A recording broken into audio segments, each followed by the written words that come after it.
So 1 is down. I don't know if you heard me. All right. So you said? I said, I don't know if you heard me. Yes, I heard you. You said action. I said that's nice. Yeah. So Pascal, can you give us one? Accountability. Accountability. That is very beautiful. Yes, that's very, very nice. That means we are very, very conversant.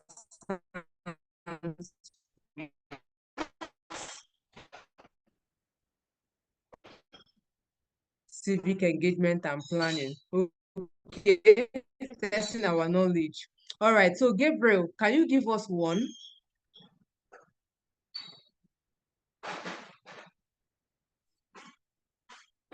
Can Gabriel still hear me?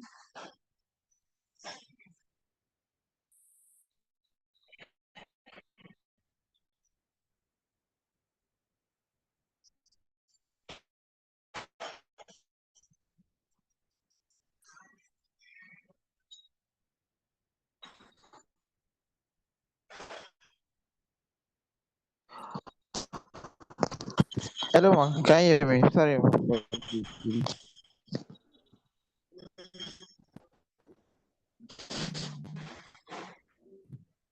Hello. Hi, Gabriel. Hi, Gabriel. We can hear you. So give us 6 words or mention some words that start with letter A related to civic champion. Okay. Accessibility. Okay, that's nice. You want to go again?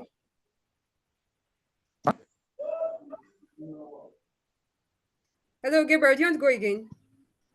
Like you said, like even though it's not 6 letter words, No, you know not what you just said. 6 letter words, like 6 words. So one word can even be eight Okay, letter words. six. One word, yeah. So it doesn't have to be 6 letter words, but 6 words. Each word six in 6 different places. Okay. Ambitions. Ambitions. Okay. Okay, that's smart. Thank you. Okay, so Thank let's you. move on to the next question. I'm going to share my screen. Let me share my screen.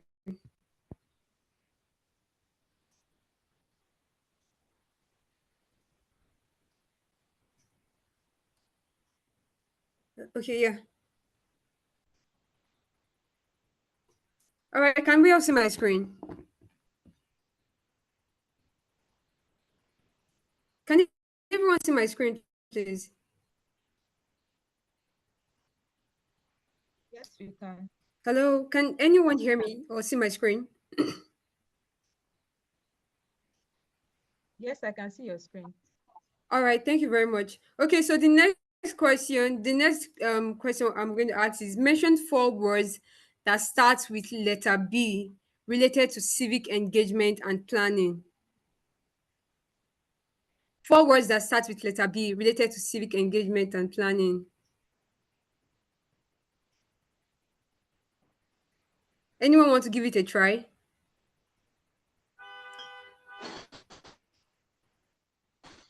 I'm going to mention one. One's coming to my mind: budgeting. Budgeting starts with the letter B and is related to civic engagement and planning. Does someone else want to try? I think building is also there, as well as belief. Yeah.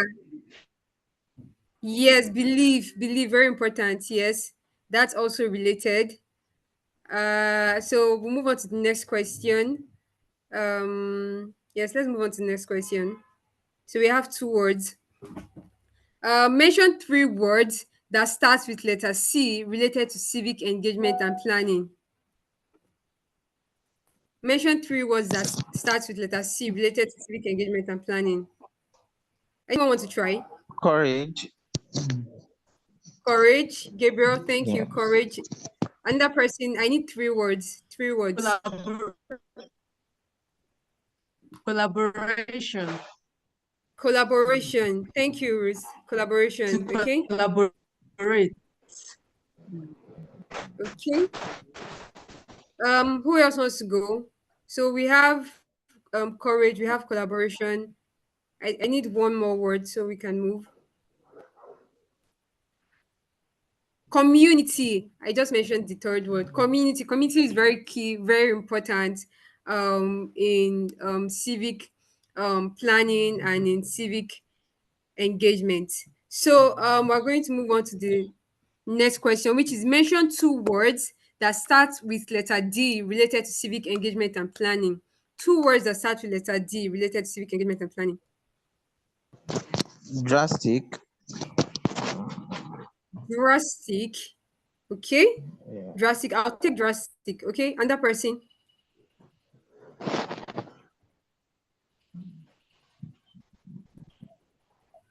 And that I person. Dialogue think is also very development. important. Development. Dialogue. Mhm. Okay, so I'm hearing dialogue and I'm hearing development. Oh well, we have more than two words. So we have drastic, dialogue, development. Very important, very important. We have all these things on board. Okay, and I'm moving on to the next question. Victoria, I cannot hear you. Which other person? Yeah, Victoria, I can't hear you if you've been talking, so I would like you to contribute also. The next question is mention one word. Okay, this is supposed to be a word. Mention one word that starts with letter E related to civic engagement and planning. A word that starts with letter E related to civic engagement Empowerment. and planning. Empowerment. Beautiful. Thank you. Um, okay, we said just one word. Anybody else wants to give it a shot? I know we said just one word. Okay. So we have empowerment, we have engagement, we have education, we have equity, we have evaluation, we have ethics, right? We have economic development. So we've drawn this session to a wrap, like the game session, the breaking the ice session to a wrap. And thank you all for participating. Thank you, Gabriel. Thank you, Ruth. Thank you so much for participating. Thank you, Pascal. Okay, Thank you, so I'm man. going It to was hand nice. over the mic to I'm going to hand over the mic to my colleague Ruth. So she can take the next session.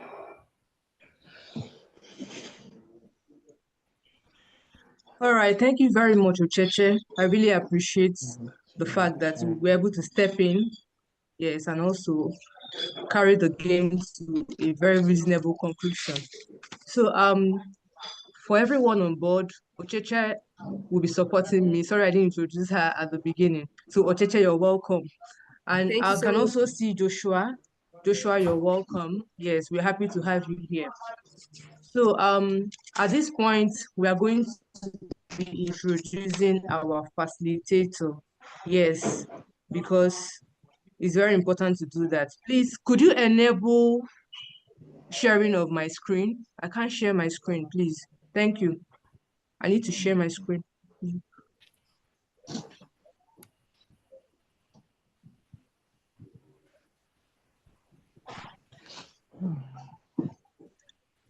Okay. Please, host, enable the sharing of my screen, please. Okay, can you share a screen now? I'm canceling my own sharing so you can share.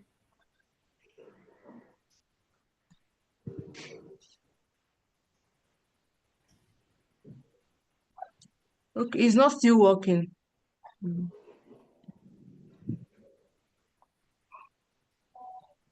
Okay, please try again. Okay, yeah.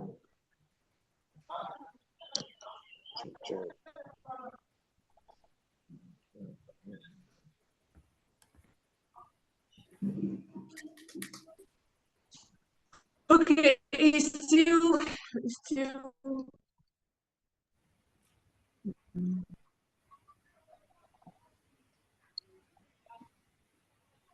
All right, thank you very much.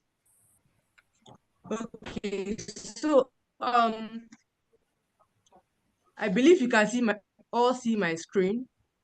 Very seasoned facilitator, just like I said earlier on, very vibrant youth. Yes, and his name is Ebenezer Wikina. So Ebenezer Wikina is the founder of Policy Shapers and a senior. So I had to do a little research on Google, and it simply means power. So Power Collective. I researched and it showed me that it's a tribute to what he's doing. He's doing a whole lot when it comes to balancing gender.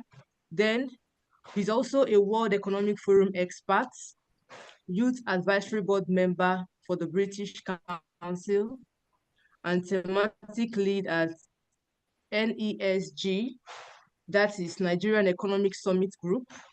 He has led the Reform IELTS campaign since 2020. He's a Mandela Washington Fellow, a Bridge Fellow, School Fellow, and winner of the Sound City MVP Award for Community Development. He's an alumnus of the London School of Journalism, Harvard Kennedy School, and Stafford. So you can see impact there. So I would have said everybody shout impact, but I don't know whether I have that privilege. So please, you can use your emojis to show that you love his personality. And then at this moment, we are going to be bringing him on board to facilitate the session on civic engagement and planning. And for the civic champions, I want to encourage you, please. This is time to learn. And I know we are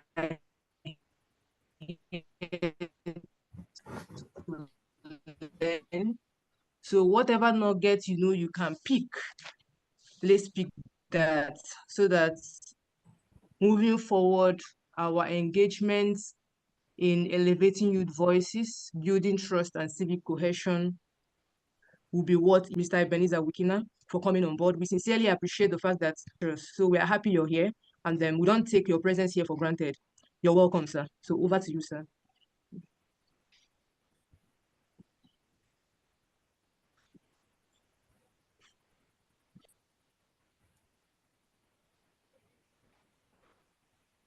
Thank you so much, Ruth. Should I go ahead? Yes, sir. Please go ahead, sir. Okay, let's You're just highly welcome. Okay. Yes, Okay. Thank you so much, Ruth, and thanks everyone. Apologies, my video will be off because my internet is a bit wonky. It's about to rain here, so I'll try to save bandwidth. But just let me know if you can't hear me at any point, so that I can always repeat myself. You give me a sec. Let me share my screen.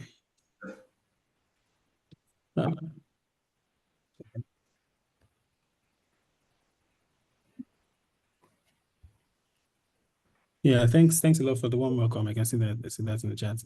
So we'll be talking about civic engagement and planning. And I think from the icebreaker, you guys already have a good idea. It was good to hear the words you guys were throwing, because you already have a good idea of what civic engagement and planning entails.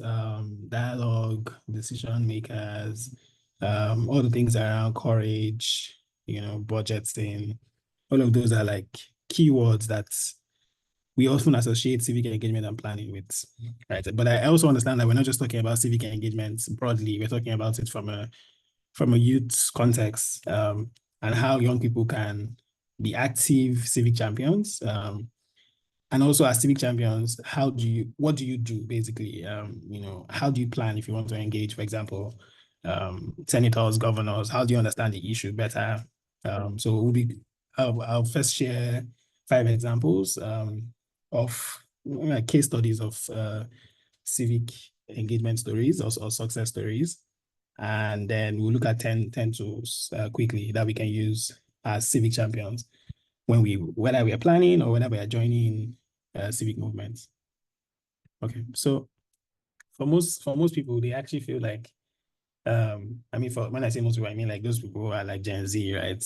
They mostly feel, and maybe late millennials, we mostly feel like with NSAS, because that was one of the things that we saw in our own time. I feel like that was like I've heard some people say that's Nigeria's biggest movement, and it's cool, right? Because that's something that we can talk about in our own generation, and hopefully we have a lot more movements like that.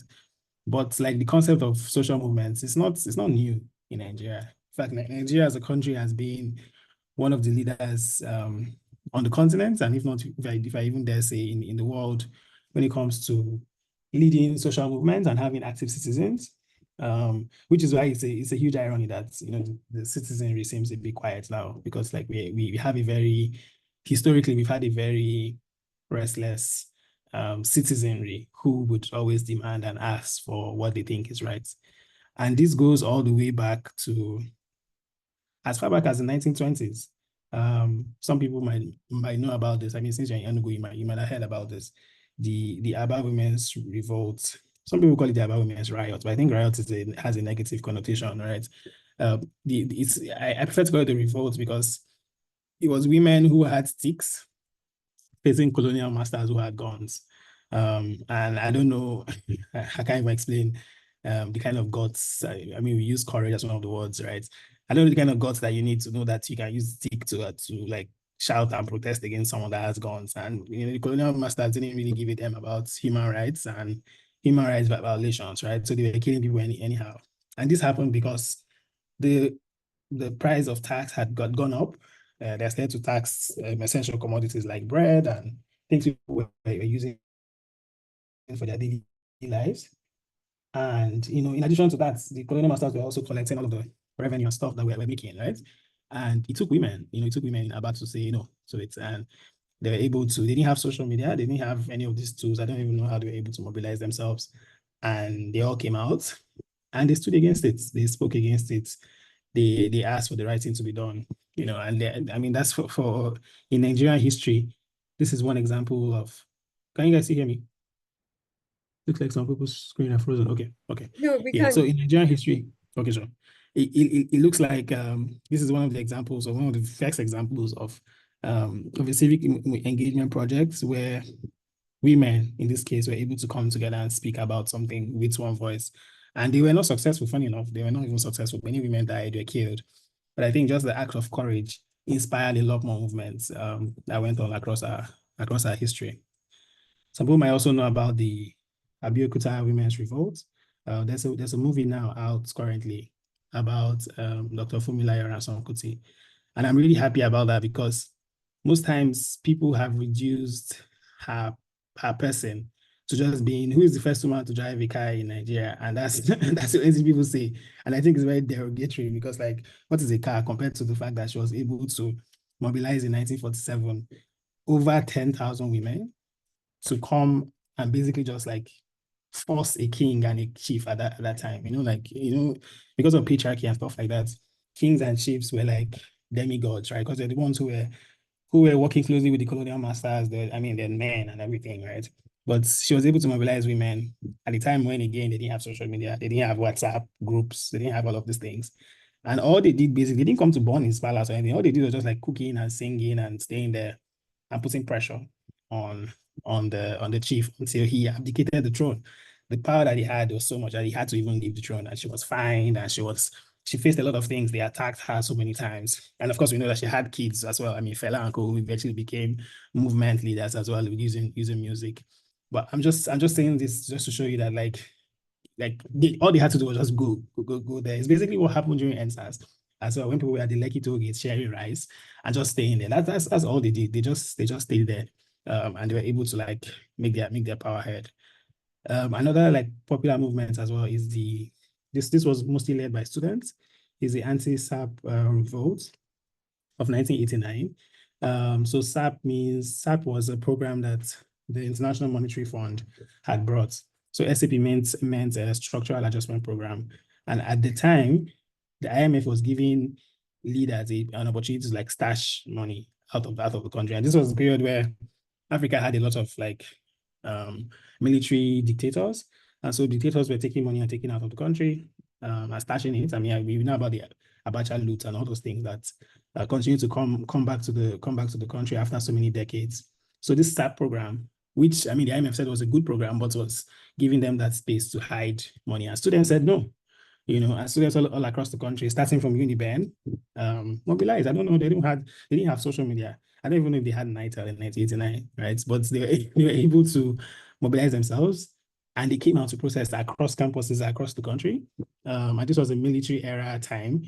So when I hear people even say now that, we don't want to protest the state of the country because we are scared, how much fear do you think these folks had when there was a military era? The military doesn't give a damn about human rights, right? So they can shoot you and then they'll hide your body.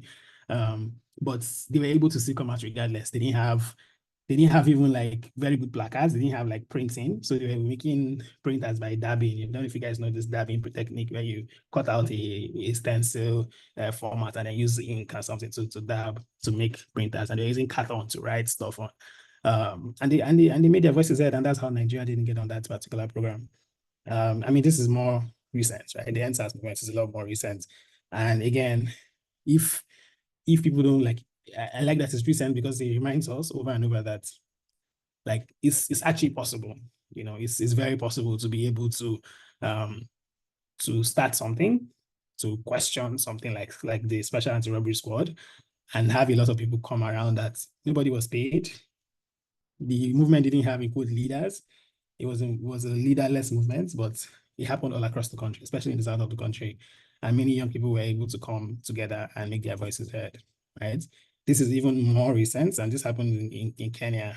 There are still remnants of this even going on now as we speak, where again, the Gen Z population, the young people, are leading protests, right? I mean, the government came up with a new bill that would increase the number of taxes that citizens pay.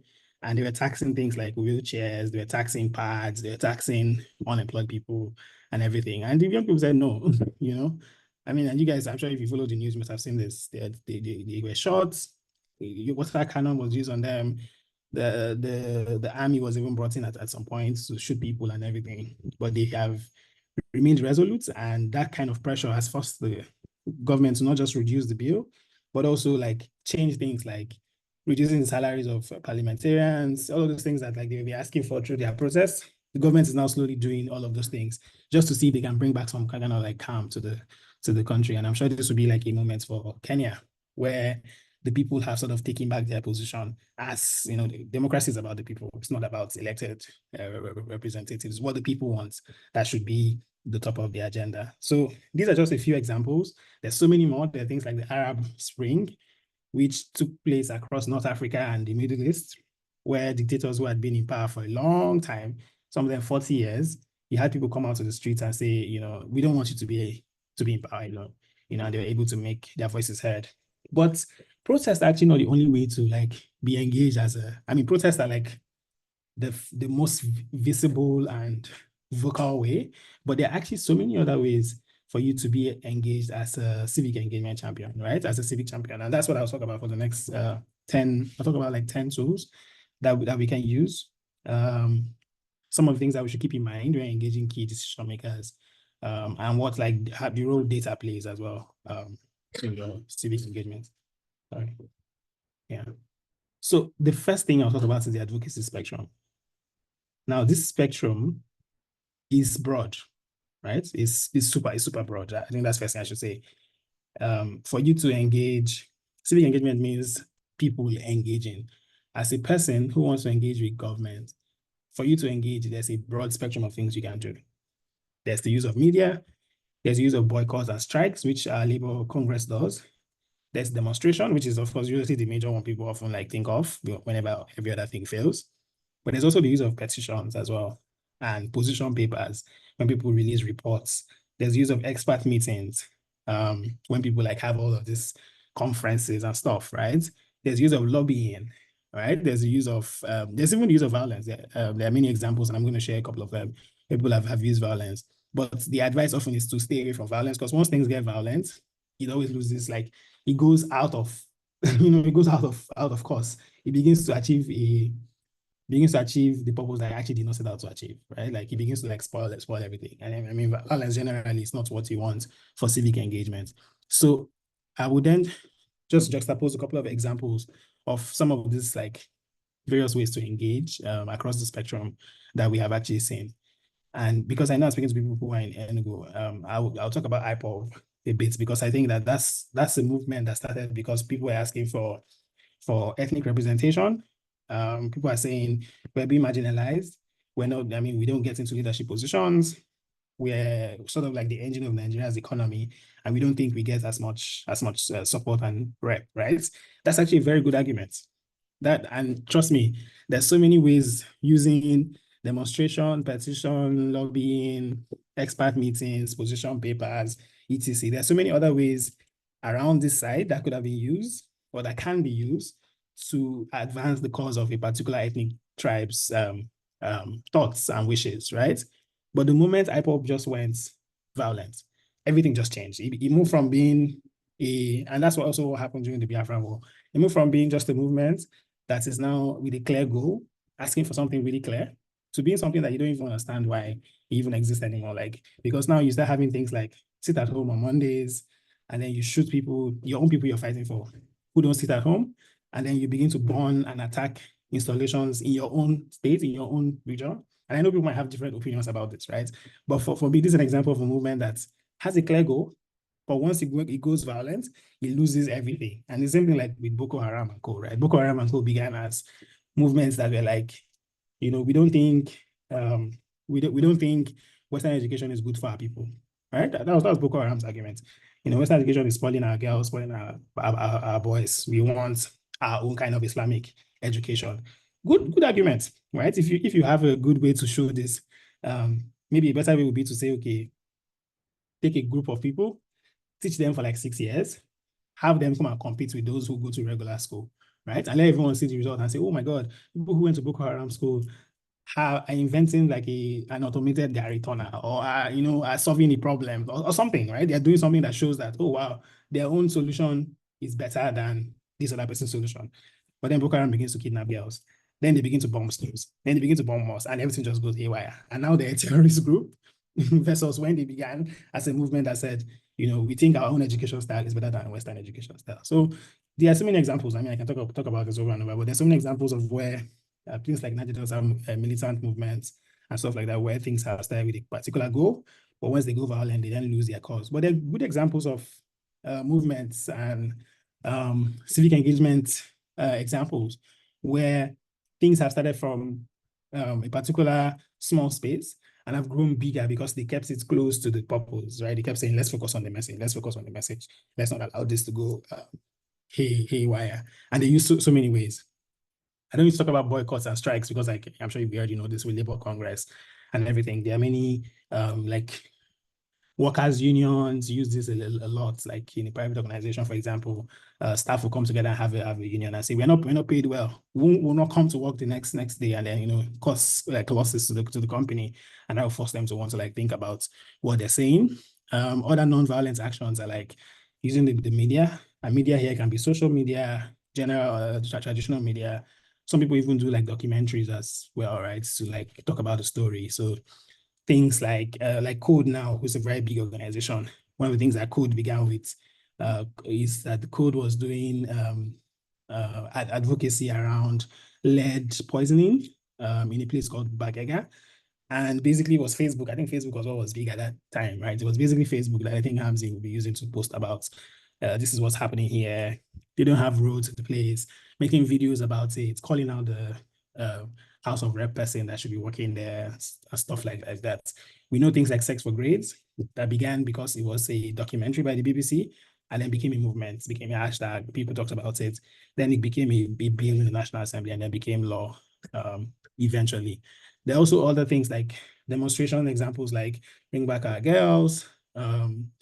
So you also notice that for the examples on media, there wasn't really a protest, right? Because I know I'm saying this because people think about protest as the only way to be able to engage in the civic space, but it wasn't really a protest. Like with Save Bagega, there wasn't really a protest. It was just the videos it was taking and calling attention of the general public, right?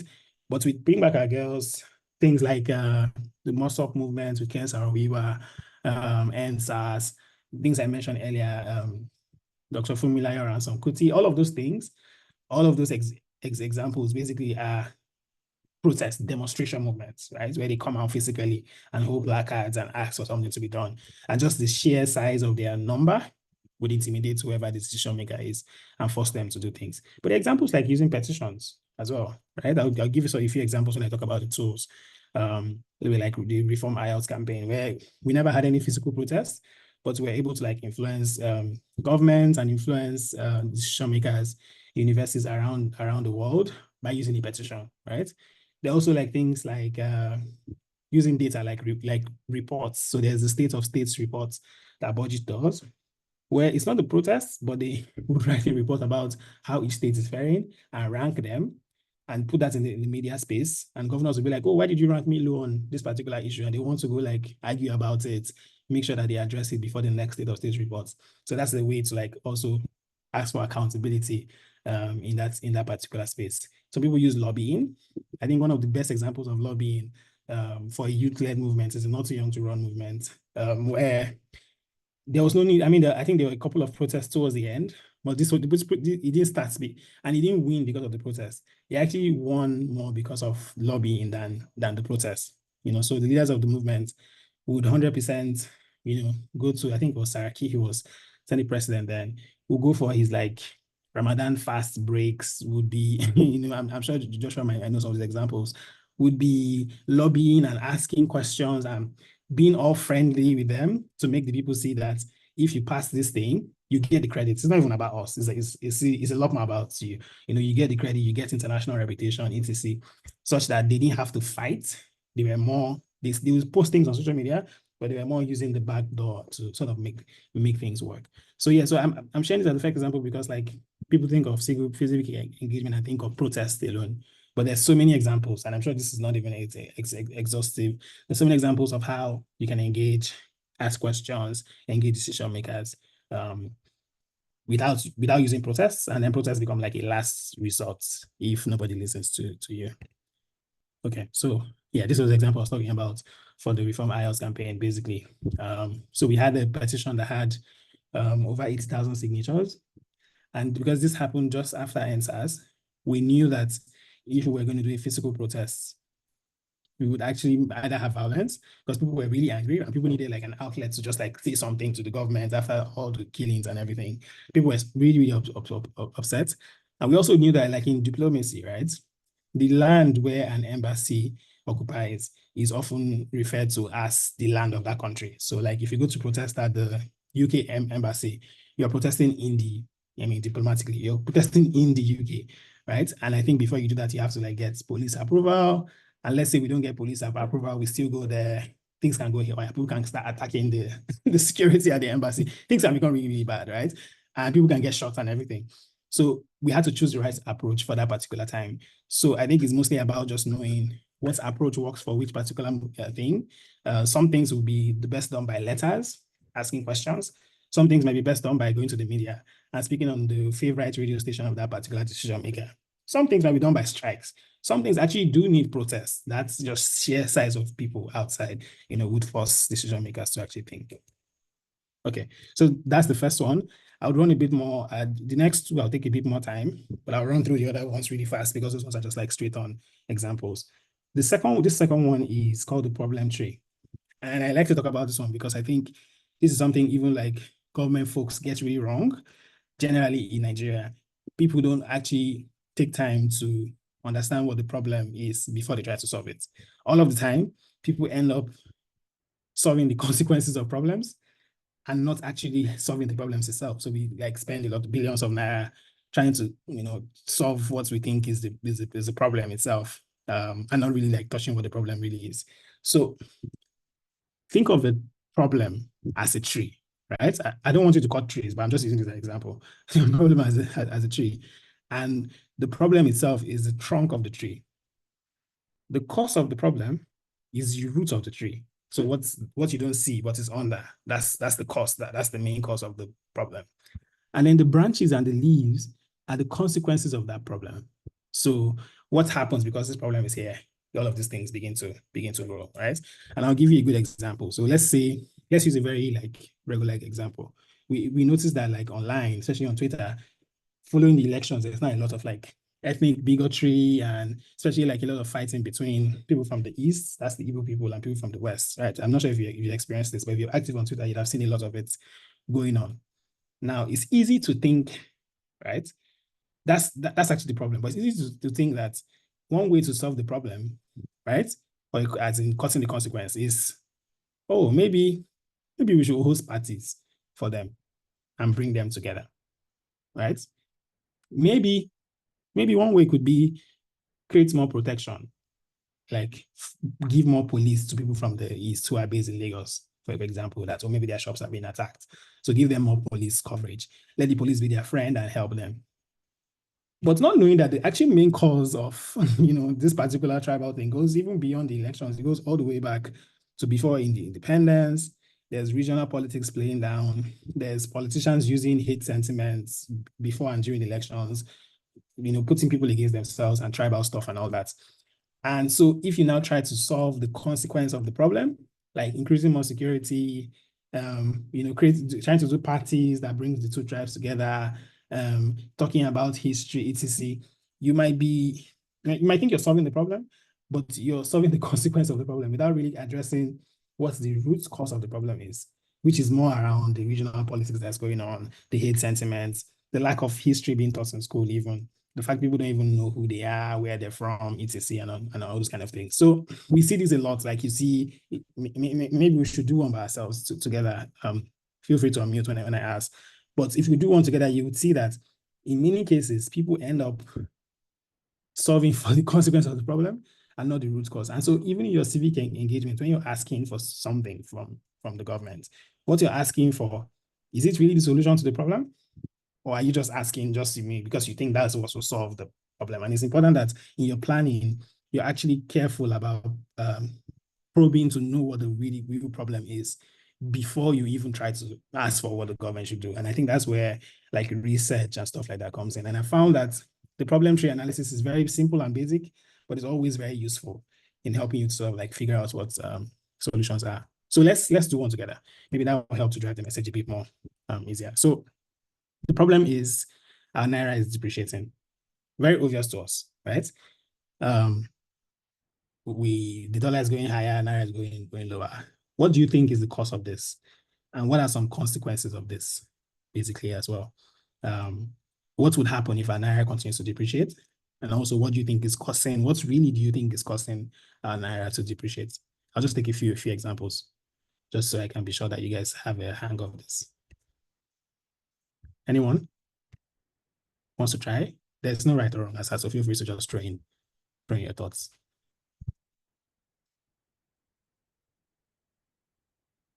You can talk about the consequence or you can talk about what the root cause is. What do you think would happen if our Naira continues to depreciate? And what do you think is causing our Naira to depreciate? Gabriel? Because I can see you on the screen, sorry. do you want to give it a All right. Can you hear me, sir? Yes, I can hear you. I mean, the consequences like quite much, but I'd like to talk about one. I think this particular country whereby I heard, I think in Africa or something, whereby there was a time they had to start using Ghana must go something like large sum of money to just buy bread. Yeah, so in Africa. excessive inflation, right? It will get to that. And the situation by, I mean, for you to buy bread, you need like 5,000 or something. Yeah. Perfect. So you might need like 5 million naira to buy bread. That happens in Zimbabwe, where they now have like $1 billion currency notes, $1 billion Zimbabwean dollars. Exactly, exactly. Yeah. So that's excessive inflation. So if the naira continues to depreciate, it'll be excessive inflation. Thanks, Gabriel. Who else wants to try? Victoria, do you want to try? Charity, Pascal, any of you, feel free to jump in. Okay, good morning. Yes, hi Victoria.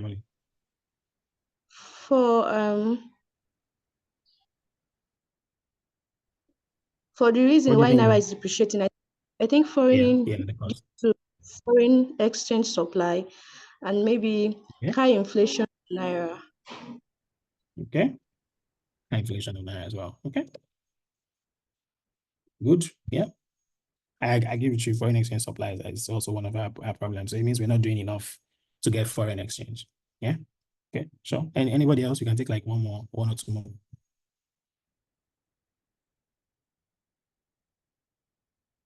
Okay, I want to speak to the consequences. I think one of the consequences would be a weakened economic growth. So there will be a decline in economic growth as a result of low availability of cash. And also it will not be in circulation. So weaken economic growth. Nice. Good one. Okay. So just so that we can move on. So now you guys have been able to identify what the causes are and what the consequences are. If a person now goes to say one way to solve this problem is to shut down bakeries, because bakeries are asking for a lot of money to buy bread, would that really solve the problem? Or let's even look at what the government did. The government now started to arrest crypto traders, right? And was focused on like blocking crypto companies, arresting like foreign nationals and causing like diplomatic issues. Would that really, like arresting Binance and co, would that really solve the problem of foreign exchange and naira depreciation? No, clearly not. Because the problem really is that foreign exchange supply actually is low. So it means that we're not doing enough to get as much foreign exchange into our own country. So we're not selling things enough. We're buying more than we're selling, right? And the only thing we sell currently is oil. So if we continue the same way of just selling oil alone and not having enough of value to give to the rest of the world, our naira will continue to depreciate. Whether or not we arrest Binance, whether or not you close down bakeries, whether or not you force people to create jobs, whether or not, you understand, like whether or not you do certain things that might be addressing the consequences, you wouldn't really solve the problem at its root cause. So if you have a campaign around naira depreciation and you're asking bakeries, to reduce the cost of bread, would that really solve the problem? No, it won't. But if your campaign is focused more on saying, government, these are some help to help young people to be able to meet the local demand, support small businesses, give grants to small businesses or low interest loans, or help businesses to be able to even like make exporting easier and stuff like that. Let's be able to generate value. That would then be able to solve the problem at its root cause, as opposed to solving the consequence of the problem. Feel free later. There's so many examples online of like the problem tree. Take some time to be able to read into that. I'll share some of them with Roots. Perhaps we'll be able to share that with you guys as well, where there's so many countries that have been able to like look at the root cause of their problem and solve the root cause versus us trying to solve the consequences of what we think the problem is. Yeah, so that's for the problem tree. So the first thing we talked about was the spectrum, where we say there are different ways to advocate and engage as a citizen. And then we then talked about the problem tree. The third thing is the systems change pyramid. And this is usually more applicable to us in civic engagement because we always want to make big changes, right? Like we have big dreams, like let us end violence in Nigeria. Let us end the number of out-of-school children in Nigeria. Let us make sure that there's like, big things. Like, and it's good to have big dreams because those dreams would inspire you and keep you going. But if you see a problem as a pyramid, as a big pyramid, that's the dream. Ending this or making this achievable. And then you see inside the pyramid to be quick wins. They're actually called quick wins. These are like small victories that make up what this big dream is. The chances usually are that we focus on trying to achieve the big dream without really seeing the small steps that are taken that make up the big dream. And I'll give you a few examples. So let's even use the IAS example, right? As an example. Let's say your dream is the big dream that we had is to say that nobody else in this world should ask Nigerians or English-speaking Africans to write English tests because we already speak English. We shouldn't be writing tests that are expensive and expire every 2 years. That's the big dream, right? But if you focus on only that big dream, because we've had so many campaign wins already, but if you focus on that big dream, you will lose a lot of steam. You will even lose motivation at some point because those big dreams in reality take a long time to achieve, right? Even if you want to even use Nigeria as an example and say, let's stop hunger in Nigeria, that's a huge dream, right? Or let's end poverty, right? You know how the SDGs are, end poverty, zero this, zero that. Those are the big dreams. Now, when you now look at the smallest wins and the smaller steps, if you focus on trying to change those smaller steps quick enough, before you know, you actually would end up solving that big dream.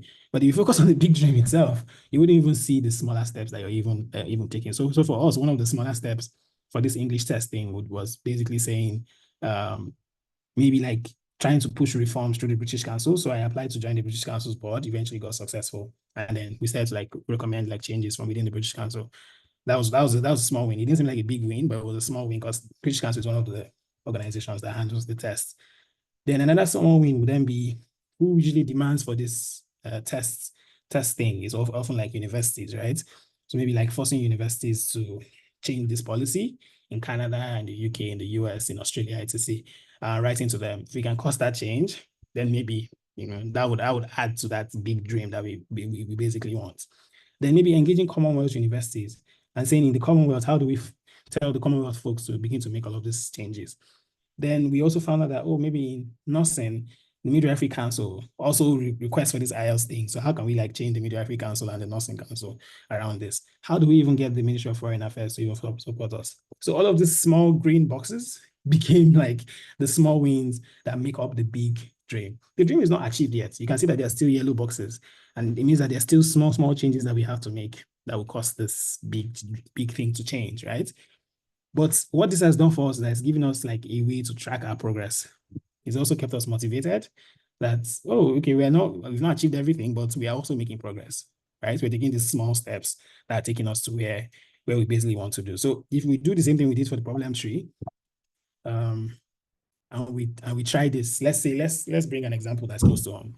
One of the things people talk about a lot is reforming the Nigerian police force, right? We talk about how the Nigerian police force is corrupt, etc. Let's change the police, let's make them better, right? That's the big dream. What would be the small steps within this system? In systems change analysis, they call it the system change pyramid. What would be the small boxes in this thing that we can address one after the other and begin to win them slowly, which will eventually lead to the police force being reformed? The same thing we did. I'd like to take a few examples from you guys. What are those small things that we need to do to make the police force to become reformed eventually? Okay, for me, Yeah. I should start from the recruitment process.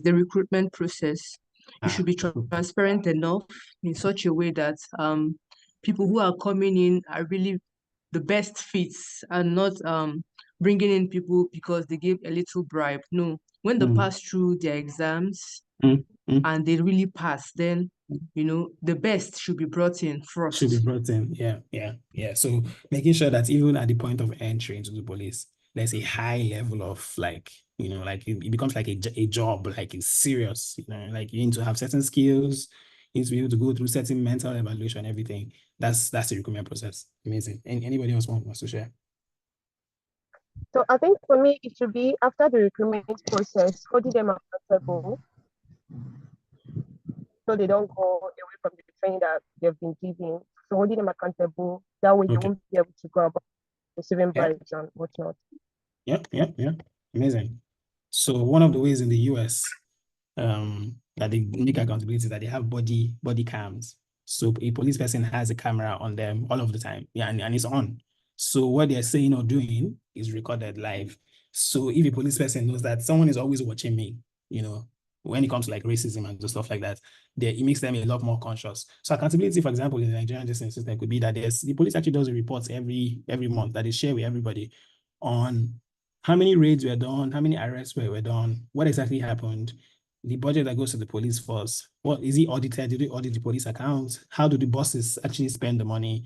Do we increase salaries of police officers, etc.? So I agree with you. I'm just saying this to buttress the point that accountability then helps you to do all those kind of things. So that's another small box. Anybody else? We can take a couple more, maybe two more. Anybody else? What are the small boxes in the system? Yeah, go on. I believe building trust with the police force and citizens would go a long way. Also, accountability policies. So if we can work on that. Amazing. And one of the ways that they're doing this is that there's a police civil relations committee, I think, that each division has. So citizen police trust, where if there are issues that are going on, the citizens can bring it to that committee for each division, I think. And they're members of that committee. People join this thing and then get to know about the police. They do sports as well. Here in my state, and I think across the country. There's the police sports club. People can come in, apply, join. And then you have police people and citizens being members of the club. They're playing tennis, they're playing basketball, they're playing football together. All of that helps to build trust. So I agree with you that trust is key. Yeah. So supporting that. So your campaign saying, support this, would be a strong campaign. As opposed to saying, reform the police, they'll be like, how? Do you understand? It's such a big bucket thing. So yeah. So because of our time, I won't go into more examples, but I hope you sort of understand the key. So when you know what the problem is, through the problem tree analysis, it's usually a big problem. What you then do is to then break it into smaller quick wins. What would be what are the small boxes within this big dream? And how do you begin to tackle them one step after the other? And once you do that, you begin to change and make a lot more changes faster. Yeah. So I'll run through the next 6 examples. These ones are not, we don't have any activities here. But just to say that, yeah, I think the first 3 things I just said are very key, because most times in civic engagement planning, we don't know what the problem is. We don't know how we need to engage. For things where we should do letters, we think we should do protests. For things where we should use the media, we think we should do something else, and things go out of hand quite quick. So I think knowing the right way, the approach you want to use, knowing the problem, right? And also knowing what are the small steps you should take, because tackling the bigger problem, it gets daunting. So I think knowing those 3 things are really key. Everything else I'm going to say is just like a support to those things. So understanding the problem, doing a bit more research, using new media to keep conversations alive. So usually the media, if the media covers your protest or whatever you're basically doing, the media will report it for 3 or 4 times, basically, because TV and radio has other things. There are commercials, there are ads, there are things that come up, right? But one way to make sure that the issue you're advocating for remains in the limelight is doing things like Twitter Spaces, making short videos on TikTok, on Instagram, using all of those spaces to be able to advocate for your stuff over and over. That way, it will keep coming back to the media cycle. It goes out for a while, then it comes back because it's trending online. They'll always be forced to talk about what's trending online. So that's one of the ways to keep your thing alive. And another way is to use data, right? I'm not sure if as part of this, you guys would also learn how to use Canva, because I think these days, graphic design is actually a skill that everyone should have. I don't think it should be a skill for only graphic designers. I think it's a skill that everyone should have some kind of basic aptitude in graphic design, because if you want to pass out a message, if you're advocating for a particular issue, you need to be able to use graphics and visuals to communicate that as well. So, I mean, you can see the examples that we did for the Reform IELTS campaign. One of the most impactful graphic that we did, this was on Canva, by the way, was this one in the middle where we talked about the poverty rate in the countries and how much the English test costs versus the poverty rate. And that was a strong thing, because we were like, oh my God, the UK government claims to come and help people, right? But you're charging them this amount of this thing for English tests whenever they want to go take opportunities abroad, and you claim to be helping them. Look at their poverty rates, so it became like an emotional thing that helps to put our decision maker under a lot of pressure. You can use charts, you can use graphs, you can use just things that have a singular message, so I think just leveraging that and using data makes things easier, because data is not subjective, data is objective, right? If I tell you that the test costs this, and this is the poverty rate, it's not my emotions. I'm just telling you that this is what actually it is, right? It's different from when I'm saying, oh, I think you should change the test because, it's this and this and this. But if I use data, it speaks a bit more. People respect data a lot more, right? So using data is key. Number 7, finding allies. Someone mentioned collaboration in C as one of the examples, right? Finding allies is very key, because if you don't, you can't. I think one of the first things that we need to learn is that, because people always think about getting credits for their work, and there's nothing wrong with wanting to get credit for your work, but I think one of the things we need to learn is to share credits, especially in the development space in this country. Most people don't want to share credit. They don't want to say, I did this with this person. They want to say, I did this alone, But most times, because of the risk and how daunting it can be when you think around civic engagement and doing all of this work, I think it's best that you share everything, because even with risk, if they want to, who could they have attacked to stop NSAS? Nobody, because everybody was involved. You can't stop one person and you think it's going to end. It's different when it's one person leading the thing. You just know that if I target this person, everything ends. So think of that as well when you're working around your civic engagement, whether it's a report, whether it's a budget session, whatever it is that you're planning.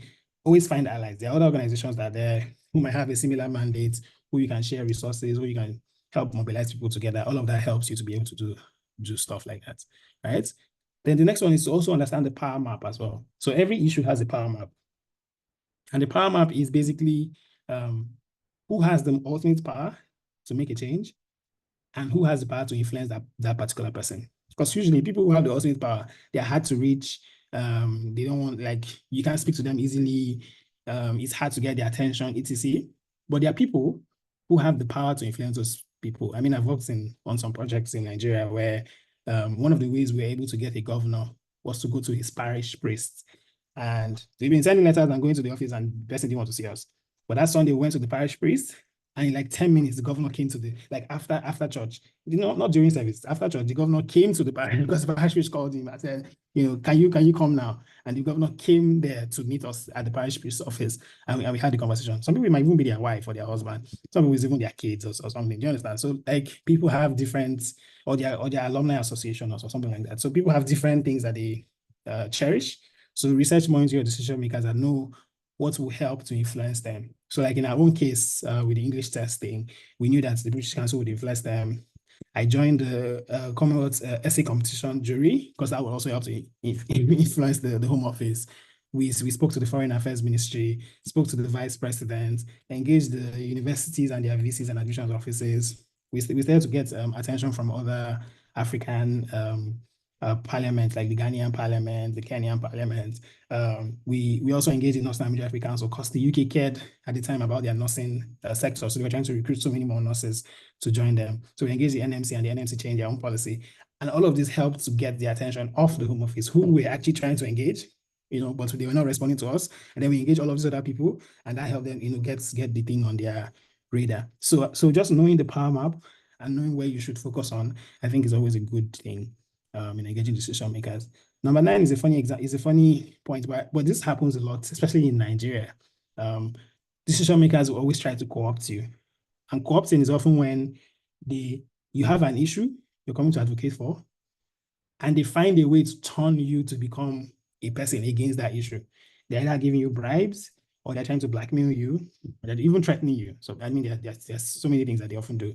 And I use this example a lot with Deepo, because when we started the campaign, he was always like one of our most vocal supporters. He had so many followers. So when he tweets about this issue, people would retweet and share. He would share the data and the graphics that we used to talk about. And this tweet was in May 2020. By January 2021, he became an ambassador for the exam.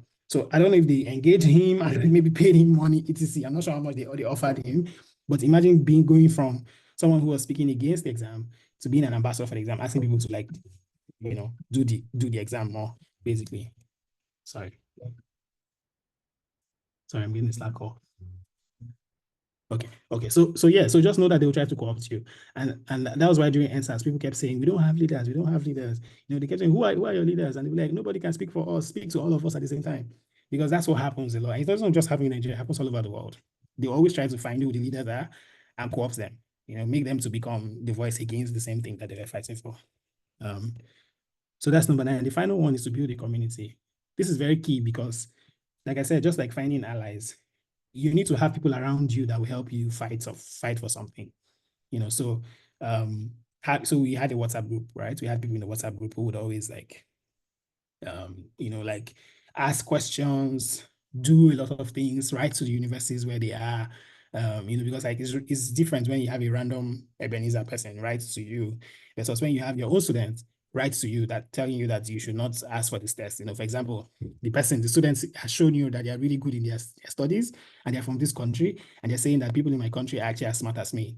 Versus some random email person emailing you to say something. So we built a community of people who had equal interest in this particular issue, and that was how they were able to fight for us. And so all the universities that changed their policies, and many more continue to change their policy because of the movement.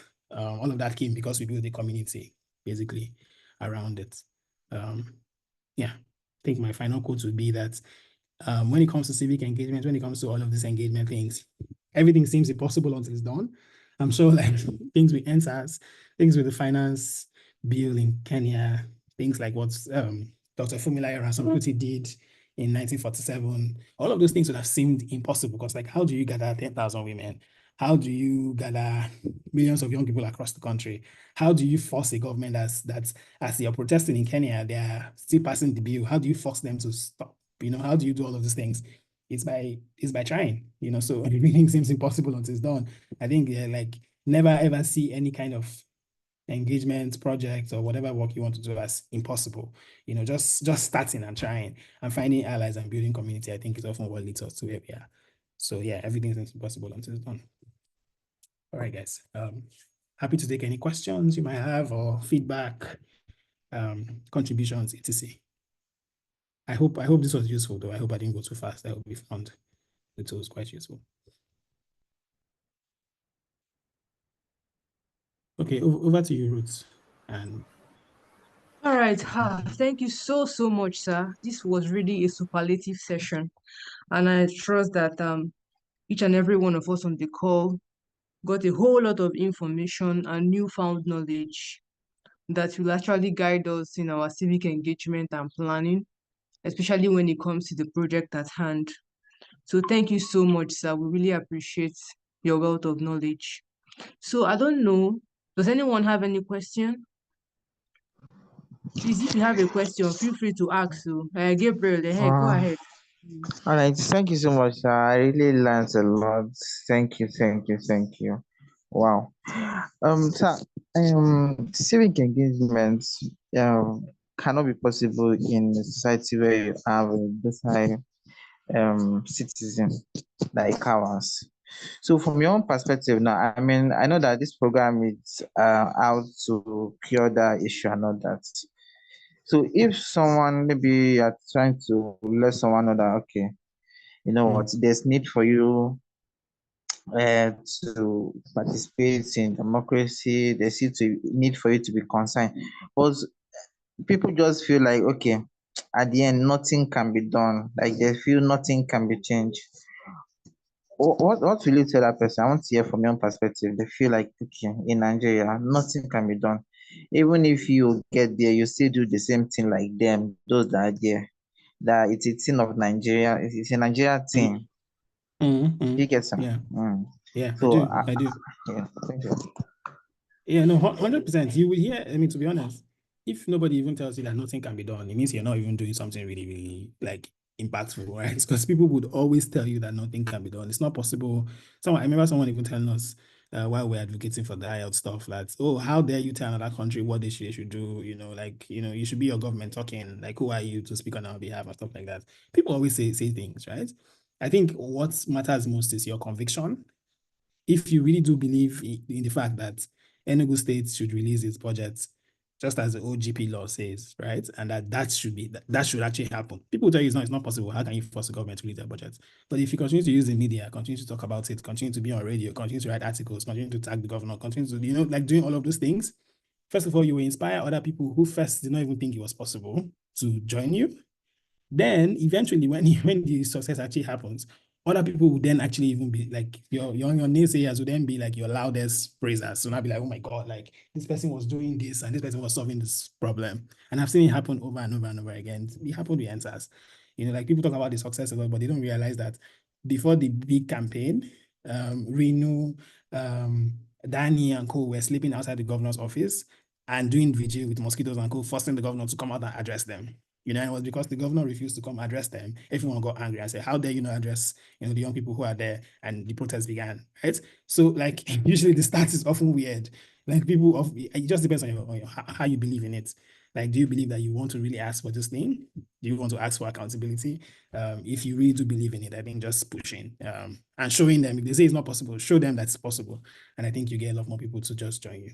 Yeah, so that's always been my solution to that. Because trust me, people will always say it's not possible. Yeah. Thanks. Wow, thank you so much, sir.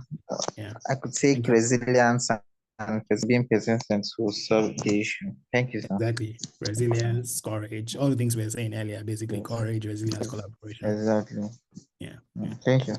Yeah, thanks, Caroline. Sorry, I'm just seeing your comments in the chat now. You're responding to some of those things earlier. Low export rate, yes, that's one of the root causes. You mentioned salaries as well. Yes, that's one of it. So imagine that you advocate for salaries of police people to be improved. That would mean that they would beg less on the road, right? Because I mean they earn a lot more, can take care of themselves and their family. They would not be trying to tax people online. So basically that's one of the solutions as well, and that can make up one of the smaller boxes. But go on, I can see you have your hand up. I don't know if you have a question. Okay. Good morning, everyone. Thank you so much for this section, Mr. Ebenezer.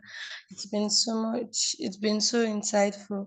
So I don't know if there's a question, but For us here, like in the East, first, like this civic leadership program, we're given like tasks to go to the community and ask some questions. So I've been doing that. And then from like my like the reports I have is that most young people here trying to engage them on the importance of civic engagement, and then you're having someone tell you, I don't want to be involved in Nigeria uh, governance, politics and governance system. We just want our Biafra back.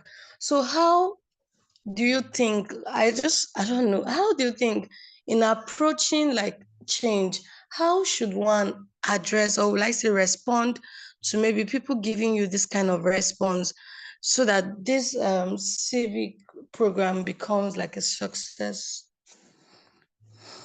I think NGOs, SCGs have taken the first step, right? I think the first step is that you have your tribe here, right? You have people who believe in the same thing like you. So if I'm thinking of a civic engagement project, if I'm Gabriel or if I'm Caroline, I would ask the people here first, like I have my WhatsApp group and I'll post here first.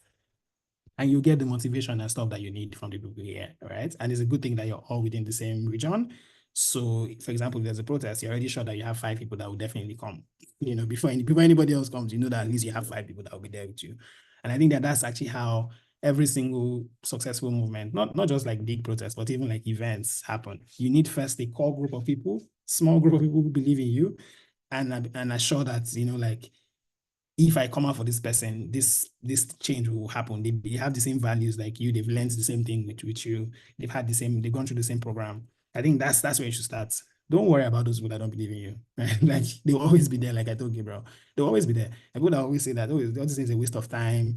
We should instead do this. We should fight for our rights by being violent and everything. People always say those kind of things, right? I'm also from the United Delta region, where they've tried to use like militancy as a way to say that the region needs to be invested in more, but they've not asked governors who are taking 26 billion naira every month to be more accountable. They've gone to blow up pipelines instead of asking their governors for budgets, performance reports, and stuff like that. So I think just starting from your small space and questioning things within your small space and having your tribe support you, I think that's the best way. Don't worry about the crowd. The crowd will join. I think crowd has a kind of mentality where once a particular small group begins to make something work, everyone wants to join it. Everyone wants to be part of it, right? So I think just have that small dedicated group that supports you, and I think you have them already. Working with them together, I hope that at the end of the project, you guys will have like something practical to do. For example, maybe asking the governor in Enugu State to be able to actually release his budget report at the end of the year, or something together that you can work on that will show that you actually do have the power that you need already within your group. So don't worry about those people that will not join. They will eventually join. Yeah, they will. Charity, I can see your hand up. Sir, thank you so much for an amazing session. I really enjoyed it. So my question is this: can you give us strategy on how to actually understand the power map and how to navigate reaching out to those individuals that can help us reach out to the main person that we want to? How do we even get to know them? Yeah. I think one way to do that is to do research, right? That's a very good question. I think it's to do research.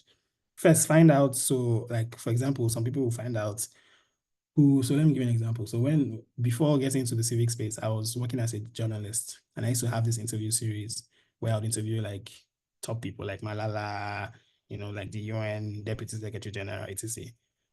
And I think one of the ways I used to get through to them, because I think one of the things is that like it's hard to reach those kind of people, right? So if you can reach them, and then I just had a blog, I had a blogger blog, so I wasn't really like a big journalist or anything. So I think one of the ways I did was to find out what they were interested in, what events they would attend, right? So like where would they go? For example, certain people like health related things, so they will attend like health forums, health events, etc.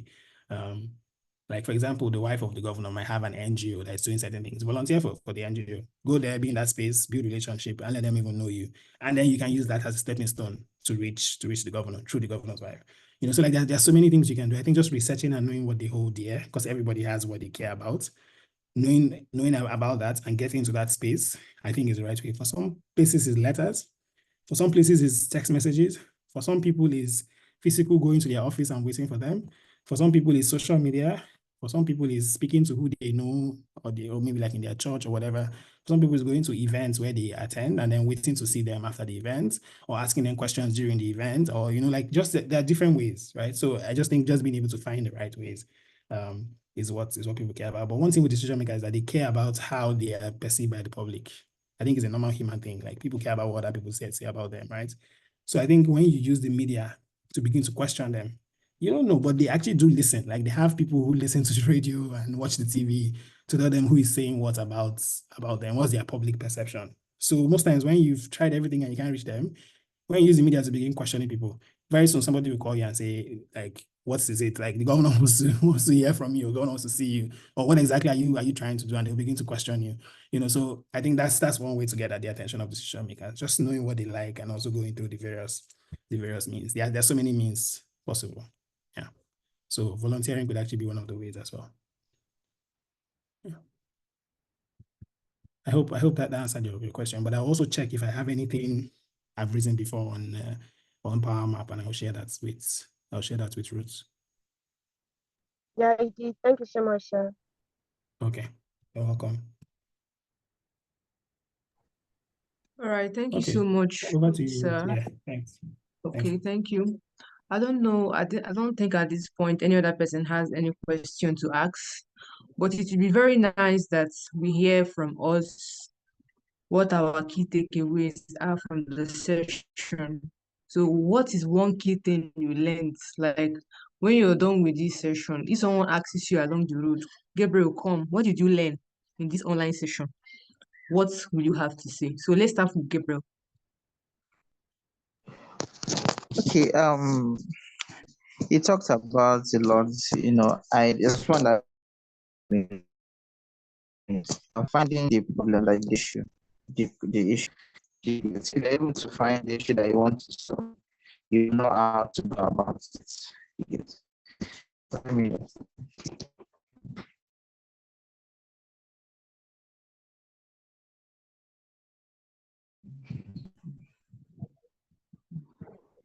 Gabriel, are you still talking or are you done? hello, do you hear me? What did you Can you say, hear me? please? Yes, we can Okay, hear I you was now. talking about when he talks about finding the cause of the problem, to get the problem that you want to solve.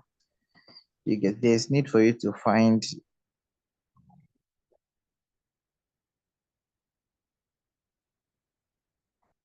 Okay, it seems to me as if Gabriel is having network issues, but from what he's trying to say, he's saying that it's good to probe to know what the real problem is before one begins to actually look for solutions.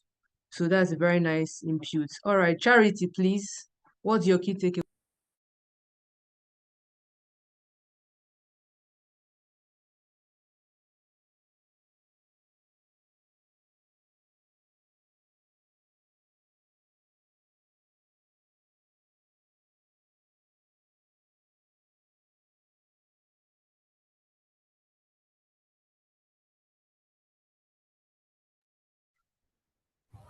Charity, we can't hear you.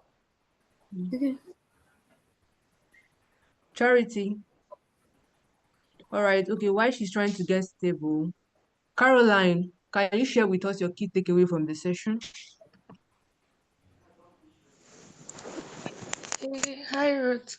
My key takeaway from this session is to be, before you start like civic engagement, advocating for anything, first of all, be sure of the data, research about what you plan to address in the society, have like data to back up that particular problem. Mr. Ebenezer mentioned that data are not subjective, they are objective. So you're not trying to engage in something that is false, is already true. And then because it's true, it's something people can see and they can really want to make sure that it works, because you have like facts covering everything you're trying to work on. So my key takeaway is to always like research and have data for every problem that I want to solve in my society. All right, that's a very nice one. Data is very important. People believe in data. It's not just about being subjective, you know. We need to see what's happening with data. We need to see what are the facts, what are the figures. So that's very important. All right, Pascal, over to you. Okay, I want to thank Ebenezer so much for the entire session. I've taken away so many things. I had wanted to even ask a question, but I was hoping I would be able to understand that completely by myself. So I will still ask that after my key takeaway. So for my key takeaway, one, going to the smaller bits of the problem is very instrumental in solving the bigger problem. So, and that is also a similitude to trying to tackle the root cause of the problem first, taking them small by small, and then finding, first of all, what are the smaller bits, try to solve those ones, and then consequently, you are also solving the key problem by tackling the smaller bits. And that's also a way of getting a more sustainable solution to the problem than trying to just solve the consequences as it was mentioned. Then I'm also taking away the fact that yes, it's instrumental to find people who you could use also as a ladder to getting some of the key not advocate now, but then the key lawmakers now. When you want to advocate for a particular change, you may not be able to assess them yourself, but then there could be people you can assess who can assess such persons. So and that's very instrumental also. So some of the questions or reservation I had before was I wanted to get a little more light shed on how petition, data collection, and analysis could be used to effect a change. For example, we are doing the civic leadership program and engagement at the grassroots level. So, if, for example, we decide to launch maybe some kind of survey or questionnaire or even physical interview and all of that, and we're able to gather or generate data, how do we push that data to be able to get to the relevant quarter, say the senator of the senatorial zone where we are working? I don't know how active some of these people, politicians, are, especially in checking what is going on, maybe in their mails or collecting information when people tag them. I don't know what is the best means to, push that data to ensure that it gets to them. And then what you can also do to make sure that it's not just that the data gets to them, but they are forced to take action with regards to the data you've collected. And that's also part of my takeaway, being able to ensure you have data to back up whatever advocacy you are carrying out. Thank you very much.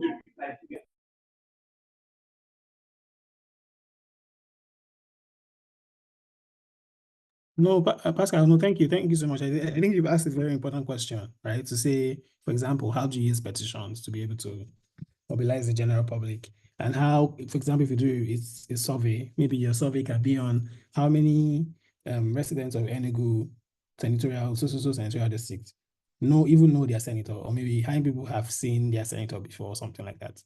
And you have that survey and you finish the survey, maybe you have 500 respondents or something like that. And you're saying, how can you then use this information now to influence situations? So one of the ways to do it, and that's why I mentioned like using visual design earlier, right? Could have been maybe like making infographics about it, right? With an organization, or maybe even ask to partner with an organization. You even have NG Youth SDGs as one of your partners already. And you say, okay, I want to release this report, and I need like a platform. I need help to be able to push this far. With the followers and the influence already that NG Youth SDGs has and his other partners, you can already use that as a way. Trust me, I know that it doesn't seem like they follow their social media or they care what's happening on social media. They really care. Like these people actually want to always be seen in good light. Like most of our leaders, not all of our leaders, always want to be seen in good light. They always want to know what people are saying about them. They want to know how people like perceive them, and they always want to be seen in good light. So if you release that report, for example, and say, 500 people don't know their senator, or out of 500 people, 80% said they don't know who their senatorial person is because he has never come back home before, and then you write some things around it and release it. It's not your opinion, it's what the survey says, and you share that out there. They will see it, it will influence them, continue to tag them, have it in the media. People in the media would, when they see that report, they will invite you to come to their radio station to talk about it, to ask you more about this, so the survey and everything. Through that means, and by maybe you send a letter to a senatorial office and everything. Through that means you'd actually get some kind of response. It might not be fast, it might not be as speedy as you want, but you eventually get a response with continuous advocacy about it.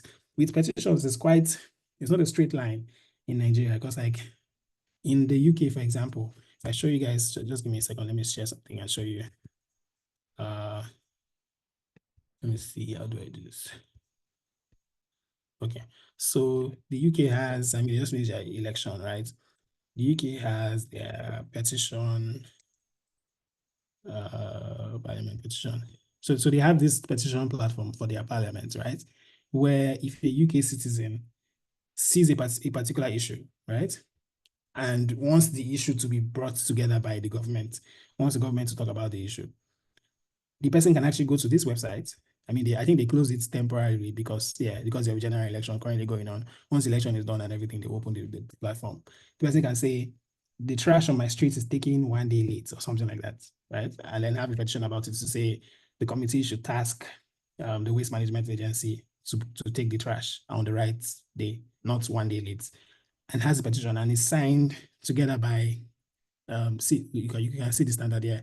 If he gets 10,000 signatures, if petition gets 10,000 signatures, the government will respond. So the government is forced by law, mandated by law, to respond to you in writing or to invite you to the government office and tell you why this issue is happening and what they're going to do about it. So you can see some examples. Hold the public inquiry into state pension age for women. See the government response. You can read the response. Raise motorway speed limits. You can see the response. If he gets to 100,000 signatures, the committee that addresses that issue, we invite you to parliament. And while you're seated there, they will discuss and debate on why that issue is happening and have a solution to it. But in Nigeria, we're not there yet, sadly. Our democracy is still very, way, way behind. But this is how petitions are supposed to work normally, because parliamentarians represent people, and if people have issues, they're supposed to be able to raise those issues with parliament, right? But the way it works now, when we use things like chain.org or like other petition platforms, is that you can use it to mobilize general consensus, right? To show that it's not just one Pascal that cares about this, but 20,000 other people care about this issue too, right? And the issue might not get immediate response from decision makers. You might not get like a quick response, but just that pressure of the petition would lead your conversations to get into the media. When the Change.org team had a Nigeria office where I was working before, the team would then take that issue and take it to the decision maker's office. They'll go to the office, they'll send letters, they'll make sure that they follow up on your petition. And when the decision maker responds, they will then inform you that this is what the decision maker said about your particular issue. So what petitions do currently go? We don't have a system. Nigeria is supposed to have a system like this, where there's a petition platform for the National Assembly, and people can start petitions. When it hits a certain number, the government is forced to respond because 5,000 people care about this, 2,000 people care about this, etc. We're not there yet, but hopefully we're going to get there soon. I mean, we need leaders who will be able to take us to that particular point where our democracy is more participatory. So with petitions, it's not very clear. But I think with data, it's clear because you can write reports, you can use the media to push the reports out. You can cause some kind of like awareness on an issue that makes people to want to know more about it and begin to question the powers that be. Yeah. So I hope that's clear. Did you find it useful? Thank you very much. Okay, you're welcome.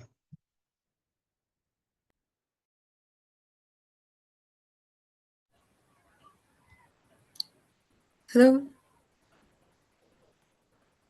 Hello, can anyone hear me? Yes, I can. I can hear you. Okay. All right. Thank you so much for that and for shedding more light on both Pascal's question, everybody's questions, basically. So thank you so much, sir.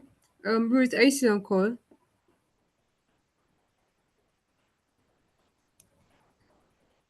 Hello? Okay. Okay, yeah, Ruth is on call.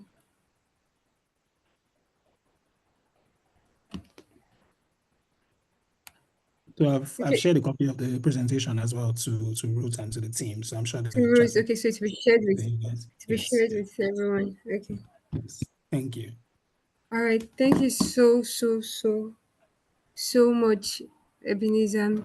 And I also learned a whole lot. So I also took notes of the systems change pyramid and the problem tree. And it's very practical And I feel one another beautiful thing about this session, both the CLIP session, both this particular session based on civic engagement and participation. I think one important thing we all should note is that it's not just theoretical, it's practical, from the smallest issue that is being faced in the community, to the bigger picture, to Nigeria as a whole, to wanting to change financial policies, wanting to change economic policies. It starts from the grassroots, and how we're able to implement these changes from the roots. So thank you so much, Ebenezer. I think at this junction, I'll be drawing the curtains. Does anyone have any contribution or any other thing you'd like to add to the session? Okay, so let's react with our emojis, and let's give Ebenezer a very warm appreciation. And thank you so much, sir. Thank you so much. We appreciate you coming and sharing this handful of knowledge. Like, it's not even handful, it's like a drum of knowledge or an ocean of knowledge with us. And it's Thank you so really, much for having me. great. Yeah. Yeah, All right thanks, then. guys. Yeah. So I guess it's a wrap for today. Um, Ruth would share the slides with us via mail or via the WhatsApp group, anyone that works best for her. And everyone, this is the point. We draw the curtains for today's session. So have a great, enjoy the rest of your day and have a lovely weekend. Bye.